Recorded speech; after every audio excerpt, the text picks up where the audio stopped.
दोस्तों, आज की वीडियो के अंदर हम वश लेवल 2 मूवी की बात करेंगे और उस मूवी के अंदर हमें जो स्टोरी दिखाई गई है उस स्टोरी को इस वीडियो के अंदर एक्सप्लेन करेंगे ताकि आप सब भी इस मूवी की स्टोरी को जानकर एंजॉय कर सकें। सो वीडियो आपको पसंद आती है तो आप वीडियो को लाइक करें और आप में से जिसने अभी तक चैनल को सब्सक्राइब नहीं किया वो जल्दी से चैनल को भी सब्सक्राइब कर लेना और सब्सक्राइब बटन के बगल वाले बेल आइकन को भी ऑल पर सेट कर लेना ताकि आप हमारे चैनल की सारी लेटेस्ट वीडियो सबसे पहले देख सकें। सो आइए अब हम बिना किसी देरी के आज की इस कमाल की वीडियो को स्टार्ट करते हैं। तो वश लेवल 2 मूवी की जो कहानी है वो वश मूवी की कहानी के खत्म होने के 12 साल बाद से स्टार्ट होती है और अब क्योंकि वश लेवल 2 की पूरी स्टोरी वश से कनेक्टेड है इसीलिए चलिए जल्दी से हम ये जान लेते हैं कि वश मूवी की स्टोरी में क्या क्या हुआ था। तो दोस्तों, वश मूवी में हम आर्या नाम की एक लड़की को देखते हैं जो आर्या मूवी के अंदर एक कॉलेज स्टूडेंट होती है। इसी आर्या नाम की लड़की की एक छोटी सी फैमिली होती है जिस फैमिली के अंदर उसके फादर, मदर और एक छोटा भाई होता है। आर्या की फैमिली में उसके फादर का नाम अर्थर्व होता है जो की एक पायलट होते हैं, उसकी मदर का नाम वीना होता है जो की एक हाउसवाइफ होती है एंड आर्या के छोटे भाई का नाम अंश होता है जो कि स्कूल की पढ़ाई कर रहा होता है। अब आर्या एक कॉलेज की स्टूडेंट होती है इसीलिए वो अपने फ्रेंड्स के साथ मिलकर लद्दाख जाने का ट्रिप प्लान करती है। लेकिन लद्दाख ट्रिप पर जाने से पहले आर्या के फादर पूरी फैमिली को एक फैमिली ट्रिप पर ले जाते हैं। लेकिन फिर रास्ते में एक होटल पर खाना खाने के दौरान आर्या और उसकी फैमिली की मुलाकात प्रताप नाम के एक आदमी से होती है। जो प्रताप असल में एक वशीकरण करने वाला आदमी होता है एंड वो जवान लड़कियों को अपने वश में करके उन पर काला जादू करता है और इसीलिए आर्या से मिलकर वो पहले अपने वशीकरण से आर्या को अपने वश में करता है। देन उसके बाद वो आर्या के पीछे उसकी फैमिली के फार्म हाउस पर जाता है और वहाँ जाकर आर्या के घर में घुस के उससे अपनी सारी बातें मनवाता है। लेकिन फिर आर्या के घर के अंदर आने के बाद से ही प्रताप नाम को आदमी आर्या के जरिए उसके परिवार को बहुत ज्यादा परेशान करवाता है। यहाँ तक कि आर्या के जरिए वो उसके छोटे भाई अंश को छत से धक्का देकर नीचे भी गिरवा देता है जिस वजह से अंश को बहुत गहरी चोट लगती है और उसके सर से खून निकलने लगता है। और फिर ये सब करके प्रताप अर्थार्व और वीना को इतना ज्यादा परेशान कर देता है कि वो अपनी मर्जी से ही प्रताप को आर्या को अपने साथ ले जाने की परमिशन दे देते हैं। लेकिन जब प्रताप आर्या को अपने साथ अपने अड्डे पर ले जाता है तब आर्या का फादर अर्थव उनका पीछा करता है और वहाँ पहुंचकर वो ये देखता है कि प्रताप ने आर्या की तरह उसकी जैसी और भी बहुत सारी लड़कियों को वशीकरण करके वहाँ पर रख रखा है और आज के दिन ही वो उन सब का इस्तेमाल अपने काले जादू में करना चाहता है। लेकिन फिर आर्या का फादर अर्थव ये सब रोक देता है और साथ ही वो प्रताप की जुबान भी काट देता है ताकि वो किसी भी लड़की को कोई भी कमांड न दे पाए और उनमें से कोई भी लड़की अर्थव को नुकसान न पहुंचाए। हालांकि वहाँ पर अर्थव प्रताप को तो रोक देता है लेकिन उसके बाद की कहानी में हमें पता लगता है कि आर्या आज से कई समय बीत जाने के बाद भी प्रताप के वशीकरण में होती है और साथ ही आर्या की मदर वीना और उसका छोटा भाई अंश दोनों ही कार एक्सीडेंट के अंदर मारे जा चुके होते हैं क्योंकि जिस रात को आर्या ने अंश को छत से धक्का देकर नीचे गिराया होता है उसी रात को जब आर्या की मदर वीना अंश को लेकर हॉस्पिटल जा रही होती है तभी उनका कार एक्सीडेंट हो जाता है जिस वजह से उन दोनों की ऑन द स्पॉट डेथ हो जाती है। लेकिन आर्या का फादर अर्थर्व इन सब चीजों के लिए प्रताप को माफ नहीं करता है और इसीलिए आगे हम ये देखते हैं कि वो प्रताप को एक जंगल की गुफा में बांध कर रखता है और उसे रोज खाने में चाय पत्ती और मरे हुए चूहे खिलाता है और इसी तरह से अर्थर्व प्रताप को रोज तड़पाता है और उसे अपने परिवार को बर्बाद करने की सजा देता है। अब दोस्तों, इन सब के बाद 12 साल बीत जाते हैं और 12 साल बीत जाने के बाद कहानी शुरू होती है वश लेवल 2 की। अब इस मूवी की स्टार्टिंग होती है JN हाई सेकेंडरी स्कूल से और शुरुआत में हम इसी स्कूल की कुछ लड़कियों को देखते हैं जो कि स्कूल के अंदर एंटर करती हैं। इसके बाद अगले सीन के अंदर हमें स्कूल का लंच टाइम दिखाया जाता है जहाँ पर लंच होते ही स्कूल की सारी लड़कियाँ सीधा कैंटीन जाती है और स्कूल कैंटीन में बैठकर स्कूल के द्वारा दिए गए खाना खाने लगती है। हमें दिखाया जाता है कि इस टाइम पर ये पूरा कैंटीन गर्ल्स से भरा हुआ है एंड इस टाइम पर इस कैंटीन के अंदर टोटल 400 से 500 लड़कियां होती हैं और ये सब की सब कैंटीन में बैठकर अपना लंच खोलती है और उससे खाना स्टार्ट कर देती हैं। लेकिन इनमें से एक लड़की ऐसी होती है जिसके लंच खाने से पहले उसकी ड्रेस पर पानी गिर जाता है और इसीलिए वो उसे साफ करने के लिए सीधा वॉशरूम जाती है। और यहाँ पर ध्यान देने वाली बात ये होती है कि वो लड़की अपना लंच नहीं खा पाती है लेकिन उसके अलावा कैंटीन में बैठी जितनी भी लड़कियां लंच खाती है वो सारी लड़कियां लंच करने के कुछ टाइम बाद ही बिल्कुल शांत बैठ जाती है। लेकिन इसके बाद ही सारी लड़कियां अचानक से कांपने लगती हैं और कांपते कांपते उन सब की सांसें बहुत तेज हो जाती हैं और मूवी के थीम के अकॉर्डिंग हमें समझ में आ जाता है कि इन सभी लड़कियों के लंच में कुछ ऐसा मिलाया गया था जिससे कि इन सब का वशीकरण किया गया है और इसीलिए ये सारी की सारी लड़कियां इस टाइम पर किसी के वश में आ चुकी है। लेकिन फिर इसके बाद ही उस कैंटीन में एक आदमी आता है और हमें पता लगता है कि इन सारी लड़कियों पर वशीकरण करने वाला आदमी यही है। अगले पल ये आदमी इन सारी गर्ल्स में से 10 लड़कियों को चुनता है और उन सभी को स्कूल की छत पर जाने के लिए कहता है। इसके बाद ये 10 लड़कियां जैसी स्कूल की छत पर आती हैं वैसी वो सब की सब छत की बाउंड्री पर खड़ी हो जाती हैं और उन 10 में से एक लड़की वहाँ से जंप करके नीचे कूद जाती है। ये चीज देखकर स्कूल के सारे टीचर्स, प्रिंसिपल और बाकी सारा स्टाफ सामने आता है और ये सब देखकर सारे के सारे लोग दंग रह जाते हैं। लेकिन फिर बाकी 9 लड़कियों को देखकर बाकी सारा स्टाफ सीधा छत पर जाता है और वो सभी मिलकर उन 9 लड़कियों को छत की बाउंड्री से नीचे आने के लिए कहती हैं। लेकिन हम ये देखते हैं कि वो 9 की 9 लड़कियां रोते और चिल्लाते हुए सभी से कहती हैं कि हम सबको ये सब करने के लिए अंकल ने कहा है और हम अंकल की बात मानकर ही रहेंगे क्योंकि हमारे पास और कोई ऑप्शन ही नहीं है। और इसीलिए अगर आप में में से कोई भी हमारे करीब आता है तो हम फिर से वही करेंगे जो कि पहली वाली लड़की ने किया था। अब देखते देखते यहाँ पर स्कूल का सारा स्टाफ आता है और वो सब मिलकर लड़कियों को नीचे आने के लिए कहते हैं। ये लड़की आगे भी बार बार यही बोलती है कि हमारे पास मत आना, हम गलत कदम उठा लेंगे। अब यहाँ पर ही जो स्कूल का गार्ड होता है वो एक लड़की को बचाने के लिए पकड़ने की कोशिश करता है, लेकिन अल्टीमेटली वो ऐसा नहीं कर पाता और लड़की उसे देखकर नीचे जंप कर देती है, जिसके बाद उस लड़की का भी वही हाल होता है जो कि पहली वाली लड़की का हुआ था। लेकिन फिर इसके बाद ही बारी बारी करके बाकी सारी लड़कियां भी जंप करके नीचे कूद जाती हैं और ऐसे ही देखते देखते स्कूल की 10 लड़कियों का दी एंड हो जाता है। लेकिन फिर इसके बाद ही कहानी शिफ्ट होती है और हम सीधा आर्या और उसके फादर को देखते हैं। हम ये देखते हैं कि आर्या इस टाइम पर बहुत ही बुरी हालत में होती है क्योंकि वो आज भी प्रताप के वशीकरण के अंदर होती है। लेकिन यहाँ पर उसका फादर अर्थर उसकी देखभाल कर रहा होता है, जहाँ पर हम आर्या की हालत देखते हैं कि आर्या ना तो कुछ बोलती है और ना ही किसी बात का जवाब देती है। वो बस एक हल्की सी स्माइल करते हुए बैठी रहती है। हालांकि इसके बाद ही अर्थर सामान लेने के लिए सीधा मार्केट जाता है, लेकिन मार्केट के अंदर वो एक टीवी में स्कूल की न्यूज देखता है। उस न्यूज के जरिए अर्थर को पता लगता है कि एक स्कूल के अंदर बहुत सारी लड़कियों पर वशीकरण हो गया है और उन्हीं में से 10 लड़कियां छत से कूद भी गई हैं। लेकिन जंप करने से पहले उन सभी ने किसी अंकल के बारे में कहा था और इसीलिए अर्थर जैसे न्यूज में इस बात को सुनता है वैसे वो समझ जाता है कि स्कूल की उन सभी लड़कियों पर किसी ने वशीकरण किया है, वो भी बिल्कुल उसी तरह से जिस तरह से उसकी बेटी आर्या पर प्रताप ने वशीकरण किया था। ये बात सुनते अर्थर भागते हुए सीधा अपने घर आता है और अपने घर के एक दूसरे हिस्से में जाता है जहाँ पर उसने आज तक प्रताप को बांधकर जिंदा रखा था। वो प्रताप को आज तक बांधकर उसे तड़पाया जा रहा था और वो रोज उसे खाने में मरे हुए चूहे और चाय पत्ती देता था। यहाँ प्रताप के पास आकर अर्थर उससे पूछता है कि क्या इस दुनिया में कोई और भी ऐसा है जो कि प्रताप की वशीकरण विद्या को जानता है। अगर कोई ऐसा है तो प्रताप उसे उस बारे में जल्दी से बताएं। अर्थर की इस बात को सुनकर प्रताप कोई जवाब नहीं देता है, लेकिन अर्थर की बात से प्रताप के चेहरे पर जो एक्सप्रेशंस आते हैं उन्हें देखकर अर्थर ये समझ जाता है कि प्रताप जैसा और भी कोई है जिसे उसकी जैसी वशीकरण विद्या आती है और वो आगे चलकर कुछ बहुत गलत करने वाला है। हालांकि इसके बाद ही अर्थर ये फैसला करता है कि वो उस वशीकरण करने वाले इंसान को जरूर रोकेगा ताकि जैसा उसकी बेटी आर्या और उसके परिवार के साथ हुआ वैसा और किसी के साथ ना हो। अब इसके लिए वो सबसे पहले प्रताप को चेन से और गहरे तरीके से बांध देता है ताकि प्रताप के वहाँ से निकलकर भागने के कोई चांस ही ना हो। लेकिन फिर इसके बाद ही अर्थर अपने घर के अंदर कई सारे बड़े बड़े बॉक्सेस लेकर आता है, लेकिन इन बॉक्सेस के अंदर क्या है ये हमें मूवी की कहानी में आगे पता चलने वाला है। अब इधर दूसरी तरफ हम फिर से स्कूल को देखते हैं जहाँ पर माहौल और ज्यादा खराब हो चुका है। ये सारी चीजें न्यूज में आने की वजह से पुलिस वहाँ पर आ जाती है और साथ ही साथ स्कूल के अंदर जितनी लड़कियां होती है उन सबके पेरेंट्स भी स्कूल पर आ जाते हैं। लेकिन अब क्योंकि पेरेंट्स की वजह से वहाँ पर अफरा तफरी हो सकती थी, इसीलिए पुलिस वाले पेरेंट्स को वहाँ पर अंदर एंटर नहीं करने देते हैं। इधर यहाँ पर हम भी देखते हैं कि स्कूल की सारी लड़कियां अभी भी वशीकरण में होती है सिवाय उस लड़की के जिसने वॉशरूम जाने की वजह से अपना लंच नहीं खाया था। पुलिस को भी पता लगता है कि एक लड़की ऐसी है जो कि बिल्कुल नॉर्मल है, लेकिन जब पुलिस और स्कूल का स्टाफ उससे बातचीत करते हैं तब वो लड़की उस बारे में कुछ भी नहीं बता पाती है क्योंकि जाहिर सी बात है कि वो इस बारे में कुछ जानती नहीं थी। यहाँ तक कि पुलिस इसके आगे स्कूल के स्टाफ से भी बातचीत करती है, लेकिन स्कूल के स्टाफ को भी इन सब के बारे में कुछ भी पता नहीं होता है और सबके सब लोग इस बात को सोचकर हैरान होते हैं कि आखिरकार स्कूल की बच्चियों की ऐसी हालत हुई तो हुई कैसे। अब इसके बाद ही कुछ पुलिस वाले स्कूल के स्टाफ के साथ कैंटीन तक आते हैं, लेकिन फिर वहीं पर ही जो भी लड़कियां वशीकरण में होती है उन सब में से एक लड़की सीधा पुलिस वाले के पास आती है एंड वो उससे कहती है कि अंकल ने हमसे कहा है कि हम आपको एक मैसेज दें और वो मैसेज ये है कि प्रताप को ढूंढो। अब जाहिर सी बात है दोस्तों, इस लड़की के जरिए उसी बंदे ने मैसेज दिया है जिस बंदे ने इन सारी लड़कियों पर वशीकरण किया है और इसीलिए लड़की यहाँ पर पुलिस वाले से कहती है कि अंकल का मैसेज है कि प्रताप को ढूंढो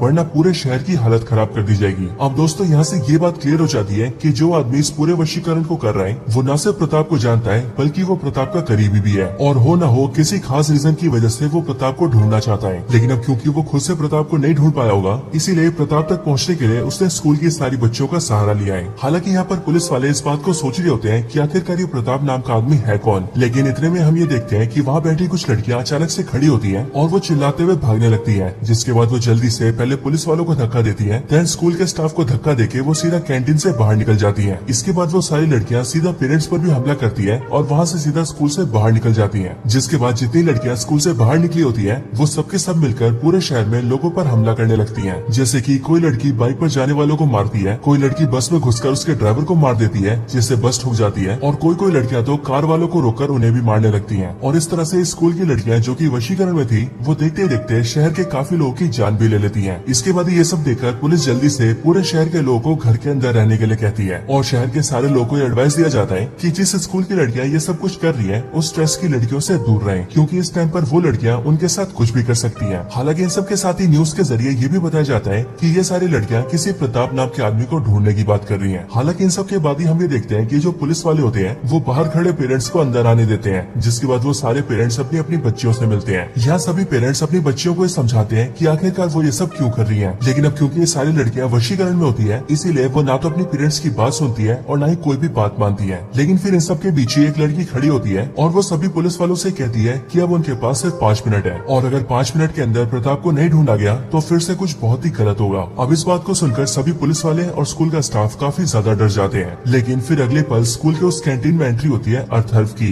यानी कि आर्या के फादर की। आर्या का फादर अर्थर्व जैसे यहाँ पर आता है वैसे वो पुलिस और स्कूल स्टाफ से कहता है कि जिस प्रताप की बच्चियां बात कर रही है वो प्रताप नाम का आदमी उसके पास है। ये बात सुनकर पुलिस और ज्यादा कंफ्यूज होती है और इसीलिए वो अर्थर्व से पूछती है कि आखिरकार ये प्रताप नाम का आदमी कौन है, वो कौन है और सबसे बड़ी बात यहाँ पर चल क्या रहा है। अगर अर्थर्व इस बारे में कुछ जानता है तो वो पुलिस को बता दे। पुलिस की इन बातों को सुनकर अर्थर्व उनसे कहता है कि यहाँ बैठी इन सारी बच्चियों का वशीकरण हुआ है और कोई ऐसा आदमी है जिसने इन सबको अपने वश में कर रखा है और इसीलिए इस टाइम पर ये सारी बच्चियां वही काम कर रही है जो काम करने के लिए वो वशीकरण वाला आदमी इनसे बोल रहा है। और हम यहाँ पर चाहे कुछ भी कर ले, ये बच्चियां हमारी बात नहीं मानेंगी, ये सिर्फ और सिर्फ उसी की बात मानेंगी जिसने इन पर वशीकरण किया है। लेकिन फिर इसके बाद ये अर्थर्व पुलिस वालों से बोलता है कि जिस भी आदमी ने इन सारी बच्चियों पर वशीकरण किया है वो हो न हो या आसपास ही होगा, क्योंकि यहाँ पर हम ये देख रहे हैं कि वो आदमी इन सारी बच्चियों को कमांड दे रहा है और कमांड देने के लिए उस आदमी का इनके आसपास होना जरूरी है। हालांकि अर्थर्व के ऐसा बोलने के बाद ही हम ये देखते हैं कि उस कैंटीन के कोने में एक आदमी चुपचाप बैठा होता है और अर्थर्व की इन बातों को सुनने के बाद ही वो सीधा अर्थर्व के पास आता है और जाहिर सी बात है ये वही आदमी होता है जिसने इन सारी लड़कियों पर वशीकरण किया है। असल में इस आदमी का नाम होता है राजनाथ और राजनाथ नाम का आदमी प्रताप का करीबी था जो कि खुद भी प्रताप जैसी वशीकरण विद्या का इस्तेमाल कर सकता है। अब पुलिस को जैसे ये पता लगता है कि इसी आदमी ने सारी लड़कियों पर वशीकरण किया है, वैसे पुलिस राजनाथ के खिलाफ अलर्ट हो जाती है। लेकिन फिर ये देखकर राजनाथ सभी पुलिस वालों से कहता है कि अगर यहाँ पर कोई भी उस पर हमला करने की कोशिश करता है तो उसके वशीकरण में आई ये सारी लड़कियां उसे जान से मार देंगी और उसके बाद ये लड़कियां खुद को भी जलाकर मार देंगी। इसीलिए मेरे खिलाफ कुछ करने से पहले 100 बार सोच लेना। इसके आगे राजनाथ ये सोचता है कि उसे पुलिस को एक डेमो देना चाहिए ताकि पुलिस और बाकी स्कूल स्टाफ को पता लग जाए कि उसके कहने का मतलब क्या है। अब ऐसा करने के लिए वो वशीकरण वाली एक लड़की को अपने पास बुलाता है और उस लड़की के द्वारा खुद के हाथ को कटवा देता है, जिस वजह से उस लड़की के हाथ से बहुत सारा खून बहने लगता है। ये देखकर वहाँ के बाकी लोग उस लड़की को ऐसा करने से रोकने लगते हैं, लेकिन जितना वो लोग उसे रोकने की कोशिश करते हैं वो लड़की उतनी बार अपने आप को और ज्यादा नुकसान पहुँचाती है और इसीलिए इस पर राजनाथ वो सबसे कह देता है कि अगर तुम सबने मिलकर इसे रोकने की भी कोशिश की तो ये उस चीज को और ज्यादा करेगी, जैसा तुम सब अपने आप देख ही सकते हो। हालांकि इन सब के पीछे हम ये देखते हैं कि उनमें से एक पुलिस ऑफिसर चुपके से अपनी गन निकालने की कोशिश करता है ताकि वो राजनाथ को शूट कर सके, लेकिन इस चीज को उनमें से एक लड़की देख लेती है और इसीलिए वो जल्दी से उस पुलिस वाले पर हमला करती है और उसे पीट पीट कर बहुत ज्यादा जख्मी कर देती है। इसके बाद ही राजनाथ पुलिस वाले की गन लेता है और उसे एक ऐसी लड़की के हाथ में दे देता है जिस लड़की ने स्कूल में पहले शूटिंग की प्रैक्टिस की होती है और इसीलिए राजनाथ को ये पता होता है कि वो लड़की शूटिंग कर सकती है एंड इसीलिए वो उसके हाथ में गन देता है ताकि जब भी राजनाथ को जरूरत पड़े तो वो उस लड़की के जरिए उस इंसान को मरवा दे जो उसके खिलाफ जाए। अब ऐसा करने के बाद राजनाथ अर्थर्व से कहता है कि उसे उससे अकेले में बात करनी है और उससे अकेले में बात करने के लिए वो बाकी सबको वहाँ से बाहर जाने के लिए कहता है, लेकिन राजनाथ के कहने पर भी जो पेरेंट्स होते हैं वो वहाँ से बाहर नहीं जाते हैं, जो देखकर राजनाथ उस गन वाली लड़की से कहता है कि वो सब पर शूट कर दे, जिसके बाद देखते ही देखते वो लड़की अपने गन से शूट करना स्टार्ट कर देती है और अपने सामने खड़े कई सारे पेरेंट्स की जान ले लेती है। यहाँ तक कि हम ये भी जानते हैं कि मरने वाले पेरेंट्स में उसके खुद के पेरेंट्स भी होते हैं। ये देखकर बाकी सारे पेरेंट्स वहाँ से जल्दी से भागकर बाहर चले जाते हैं, जिसके बाद जब सब लोग बाहर निकल जाते हैं तब उसके बाद ही राजनाथ और अर्थर्व आपस में बातचीत करना स्टार्ट करते हैं। राजनाथ अर्थर्व से पूछता है कि आखिरकार प्रताप कहाँ पर है। राजनाथ की बात सुनकर अर्थर्व उससे कहता है कि प्रताप उसके पास है और वो 12 सालों से उसी के साथ है और इन 12 सालों से उसने प्रताप को अपनी कैद में रखा है। हालांकि इसके साथ ही अर्थर्व राजनाथ से ये भी कहता है कि उसकी एक बेटी है जिसका नाम है आर्या और उसकी बेटी आर्या भी पिछले 12 सालों से वशीकरण में फंसी हुई है और उसे वशीकरण में फंसाने वाला खुद प्रताप ही है। और फिर इसलिए यहाँ पर अर्थर्व राजनाथ के सामने प्रपोजल रखता है कि अगर राजनाथ उसकी बेटी आर्या के वशीकरण को तोड़ देता है और उसे नॉर्मल कर देता है तो फिर वो बड़े आराम से प्रताप को उसे सौंप देगा। अर्थर्व की इस बात को सुनकर राजनाथ को पहले बहुत गुस्सा आता है क्योंकि राजनाथ खुद को बहुत ही सुप्रीम समझता है और अब क्योंकि यहाँ अर्थर्व उसे एक ऑप्शन दे रहा था इसलिए इस ऑप्शन को सुनकर वो बहुत ज्यादा गुस्सा होता है कि आखिरकार उससे कोई ऑप्शन कैसे दे सकता है।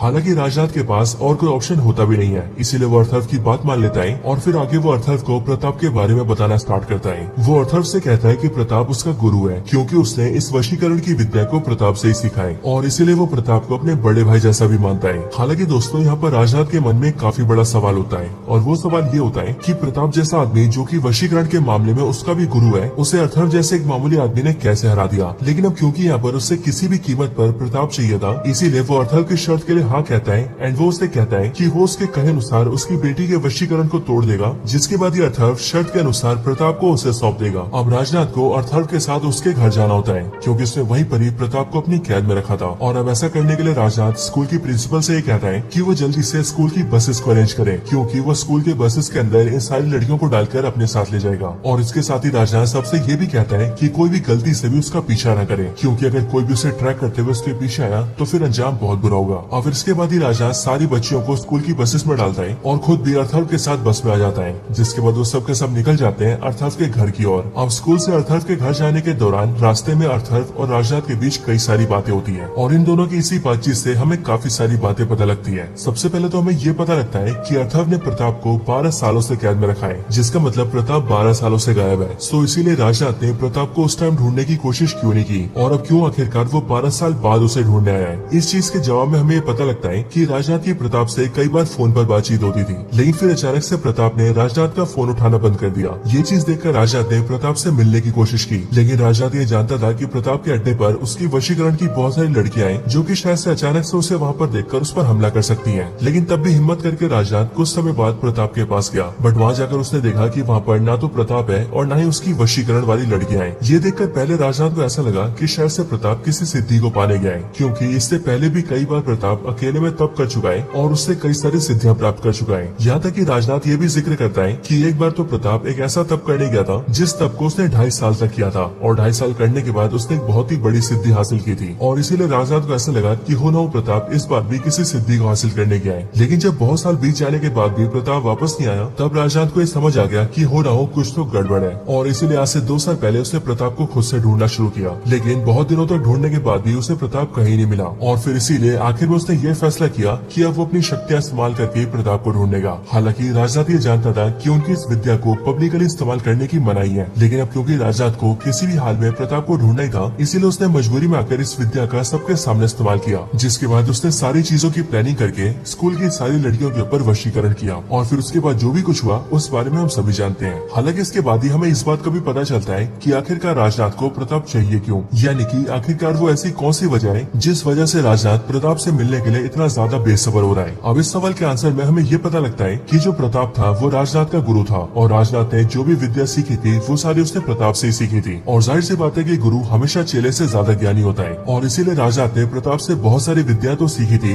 लेकिन तब भी ऐसी कई सारी विद्याएं बाकी थी जो वो प्रताप से सीखना चाहता है। और ये सारी विद्याएं ऐसी है जिन्हें अगर राजनाथ खुद से सीखने जाएगा तो फिर उन विद्याओं को खुद से सीखने में उसे बरसों लग जाएंगे, लेकिन अपने गुरु प्रताप से वो इन्हें बहुत जल्दी सीख सकता है। बाकी इसके आगे हमें इस बात का भी जवाब मिलता है कि आखिरकार ये लोग लड़कियों का ही वशीकरण क्यों करते हैं। इनकी वशीकरण की विद्या तो हर इंसान पर काम कर सकती है, तो ऐसे में लड़के या फिर मर्द क्यों नहीं, सिर्फ लड़कियां क्यों। अब इस सवाल के बारे में राजनाथ जो कहता है उससे हमें पता लगता है कि राजनाथ और प्रताप दोनों ही मर्दों को श्रेष्ठ मानते हैं और रही बात लड़कियों की तो वो लोग उन्हें डाउन समझते हैं एंड इसीलिए वो लोग उन्हीं पर वशीकरण करते हैं। हालांकि इन सारी बातचीत के बाद ही हम ये देखते हैं कि जहाँ से उन सबकी बस गुजर रही होती है वहीं रास्ते में ही राजनाथ एक लड़की को देखता है, जो लड़की उसी स्कूल की लड़की होती है जिस पर उसने वशीकरण किया था। और हमें पता लगता है कि वो लड़की उन्हीं सारी लड़कियों का हिस्सा थी जिन्हें राजनाथ ने स्कूल से बाहर जाकर सभी लोगों पर हमला करने के लिए कहा था। राजनाथ जैसी रास्ते में उसे देखता है वैसी वो बस रुकवाता है एंड उसे अंदर आने के लिए कहता है, लेकिन हम ये नोटिस करते हैं कि वो लड़की राजनाथ की बात तो सुनती है पर वो राजनाथ की बात मानती नहीं है और वो वहाँ से भाग जाती है। अब ये चीज देखकर एज ऑडियंस हमें भी काफी अजीब लगता है, क्योंकि जहाँ तक हम जानते हैं कि जिन भी लड़कियों पर वशीकरण होता है वो अपने ऊपर वशीकरण करने वाले की सारी बात मानती है। हालांकि दोस्तों इस चीज के पीछे काफी बड़ा रीजन है, बट वो रीजन क्या है ये आप सभी को अभी आगे पता लगेगा। हालांकि उसके कुछ टाइम बाद ही वो सब लोग अर्थव के घर पहुंच जाते हैं। वहाँ पहुंचकर राजनाथ काफी सारी गर्ल्स को उस घर को घेरने के लिए कहता है ताकि वो सबके सब पूरे घर को घेर के उसकी प्रोटेक्शन करें। और फिर इसके बाद वो बची हुई कुछ लड़कियों को लेकर सीधा अर्थव के साथ उसके घर के अंदर आता है। घर के अंदर आकर राजनाथ आर्या को देखता है जो कि बीते 12 सालों से प्रताप के वशीकरण में थी और बिना कोई भी हरकत किए सिर्फ बैठकर स्माइल करती रहती थी। आर्या को देखकर राजनाथ अर्थव से कहता है कि असल में किसी को इतने लंबे समय तक वशीकरण में रखना पॉसिबल ही नहीं है और इसीलिए राजनाथ आर्या की हालत देखकर ये भी समझ जाता है कि आर्या पर होने वाला वशीकरण कोई आम वशीकरण नहीं है। लेकिन फिर इसके बाद ही अर्थव राजनाथ को अपने घर के एक दूसरे कमरे में लाता है जहाँ पर इस टाइम पर उसने प्रताप को बांध कर रखा था। राजनाथ प्रताप की हालत देखकर बहुत गुस्सा होता है क्योंकि प्रताप को बहुत गंदे कमरे में रखा गया था, उसे जंजीरों से बांधा गया था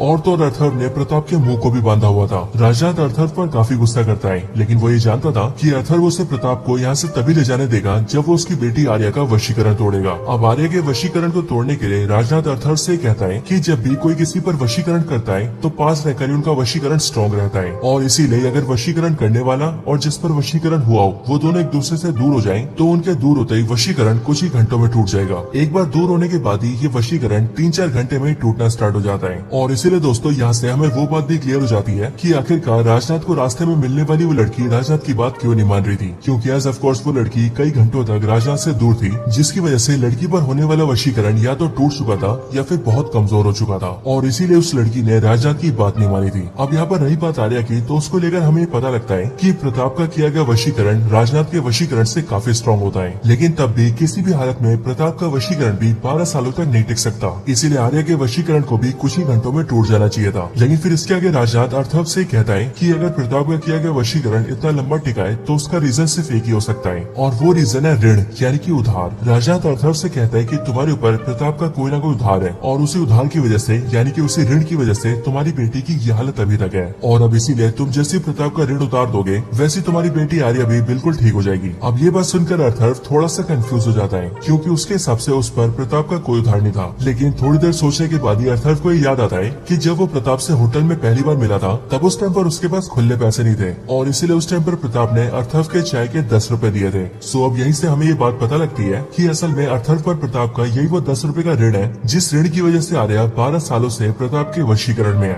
अब दोस्तों इस ऋण को चुकाने की एक शर्त होती है, और वो शर्त ये होती है कि आप पर जितना ऋण है आपको उतना ही चुकाना है। आप ना तो उससे कम चुका सकते हैं और ना ही उससे ज्यादा चुका सकते हैं, और अब इसीलिए अर्थव को प्रताप को 10 रुपए चुकाने थे, न ही 9 रुपए और न ही 11 रुपए, पूरे के पूरे 10 रुपए। अब ऐसा करने के लिए अर्थव सबसे पहले अपने घर में 10 रुपए ढूंढता है, और जैसे उसे 10 रुपए मिलते हैं वैसे उसे वो लेकर प्रताप के हाथों में दे देता है, और फिर ऐसा करने के साथ ही अर्थव के ऊपर से ऋण हट जाता है, और इसके साथ ही प्रताप ने आर्या पर जो वशीकरण किया होता है वो भी टूट जाता है। लेकिन हम लोग यहाँ पर आर्या की हालत में कोई सुधार नहीं देखते हैं। लेकिन यहाँ पर राजनाथ अर्थव से कहता है कि जाकर अपनी बेटी को हिलाओ, उसे चाटे मारो, उसके शरीर में हरकत पैदा करो और उसे होश में लाओ। इसके बाद अर्थव बिना देरी किए जल्दी से आर्या के पास जाता है, और वो राजनाथ के बताए तरीके से आर्या को होश में ले आता है। होश में आने के बाद ही आर्या रोना स्टार्ट कर देती है, और साथ ही साथ वो अपनी हालत देखकर बहुत ज्यादा कंफ्यूज भी होती है। जाहिर सी बात है कि वो इन 12 सालों से खुद को इस हालत में देखती आ रही थी, लेकिन वशीकरण की वजह से वो कुछ नहीं कर पा रही थी। वो चाहकर भी चल नहीं पाती थी, चाहकर भी बोल नहीं पाती थी, इवन वो चाहकर रो भी नहीं पाती थी, और इसीलिए होश में आने के बाद ही आर्या फूट फूट कर रोती है और जल्दी से अपने पिता को गले लगाती है, जिसके बाद अर्थव भी खुशी के मारे रोने लगता है। अब हालांकि इसके बाद आर्या जैसी प्रताप को देखती है वैसी वो गुस्से से पागल हो जाती है और उसे देखकर चिल्लाने लगती है, क्योंकि उसी प्रताप की वजह से आर्या की ये सारी हालत हुई थी। लेकिन ये देखकर अर्थव आर्या को संभालता है और उसे बाहर ले जाता है। अब इसके बाद ही राजनाथ अर्थव से कहता है कि अब तुम्हारी बेटी वशीकरण से बाहर आ चुकी है, और अब इसीलिए तुम भी कहे अनुसार जल्दी से प्रताप को फ्री कर दो। ये सुनकर अर्थव राजनाथ के हाथों में जंजीर की चाबी देता है, जो चाबी लेकर राजनाथ जल्दी से एक लड़की के जरिए प्रताप की जंजीरें खुलवाता है और उसके मुंह पर जो लॉक होता है उसे भी हटा देता है। लेकिन इसके बाद जाकर राजनाथ को ये पता लगता है कि प्रताप की तो जीभ कटी हुई है, इसीलिए वो कुछ बोल ही नहीं सकता है। और दोस्तों हम सभी ये जानते हैं कि वश की पहली मूवी के अंदर अर्थव ने प्रताप की जीभ को काटा था,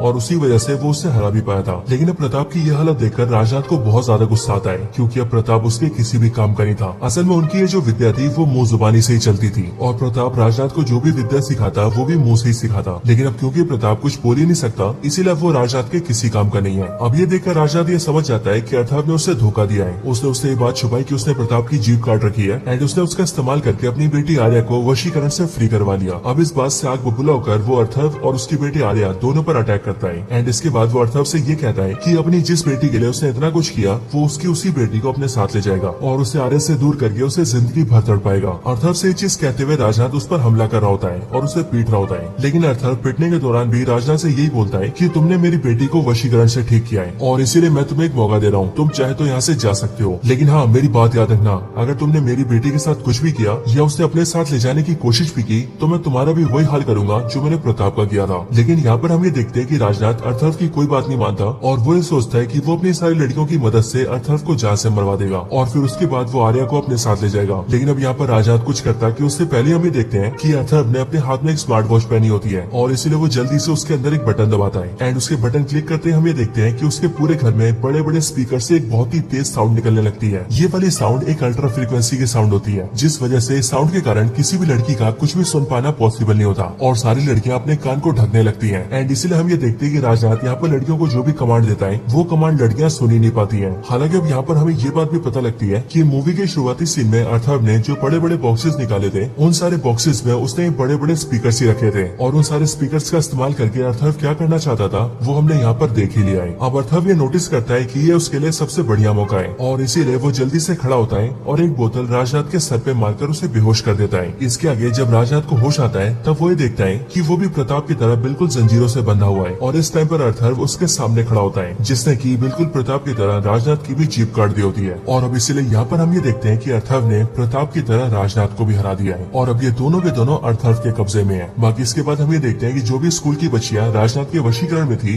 वो सब के सब धीरे धीरे करके ठीक हो जाती है क्योंकि राजनाथ के कहे अनुसार उन सब का वशीकरण कुछ ही घंटों में टूट जाता है। हालांकि इसके बाद अगले दिन हम ये देखते हैं कि अर्थव से मिलने के लिए पुलिस ऑफिसर और स्कूल की प्रिंसिपल भी आती है। यहाँ पर अर्थव इन दोनों से प्राइवेटली ये बात करता है कि वो इन दोनों लोगों को यानी कि प्रताप और राजनाथ को अपने पास ही रखना चाहता है क्योंकि ये दोनों के दोनों इंसान की भेष में राक्षस हैं और इसलिए अगर इन्हें पुलिस पकड़ती है और इन्हें कोर्ट के सामने पेश किया जाता है तो फिर इन्हें हद से हद जेल में डाल दिया जाएगा, जिस वजह से कानूनी रूप से इन्हें वो सजा कभी नहीं मिलेगी जो सजा इन्हें मिलनी चाहिए। लेकिन यहाँ इधर इनके पास मैं हमेशा रहूंगा, हर दिन हर पल, और यहाँ पर मैं ना इन्हें जीने दूंगा और ना ही मरने दूंगा और इन दोनों ने जो भी किया है उसकी सजा इन्हें हर पल दूंगा। इसके बाद हम ये देखते हैं कि प्रिंसिपल और पुलिस दोनों इस बात को मान जाते हैं और वो इन दोनों को अर्थव के हाथों सौंप कर वहाँ से चले जाते हैं। इसके बाद ये सीन शिफ्ट होता है और हमें कई टाइम आगे का सीन दिखता है जहाँ पर हम आर्या को देखते हैं जो कि अब काफी हद तक रिकवर कर चुकी थी और इसीलिए आर्या को रिकवर होता देखकर अर्थव भी काफी खुश होता है। लेकिन फिर इस सीन के साथ ही ये पूरी मूवी यहीं पर एंड हो जाती है। तो दोस्तों ये थी वीडियो वश लेवल 2 मूवी की स्टोरी के ऊपर। आपको इस मूवी की स्टोरी और हमारी ये वीडियो कैसी लगी ये आप मुझे कमेंट्स में जरूर बताना एंड अगर आपका कोई और ओपिनियन हो तो आप वो भी कमेंट्स में जरूर शेयर करना। बाकी आपको वीडियो पसंद आई हो तो वीडियो को लाइक करना। आपने चैनल को सब्सक्राइब नहीं करा तो जल्दी से चैनल को सब्सक्राइब कर लेना और अगर आपको ऐसी और भी वीडियोस देखनी हो तो उसके लिए आप सब मेरे चैनल को चेकआउट करना। मुझे उम्मीद है कि चैनल की सारी वीडियोस आपको बहुत पसंद आएंगी। तो बस आज की इस वीडियो में इतना ही। इस वीडियो को यहीं पर एंड करते हैं। मैं मिलता हूँ आपसे ऐसी किसी और बेहतरीन वीडियो में, तब तक के लिए गुड बाय।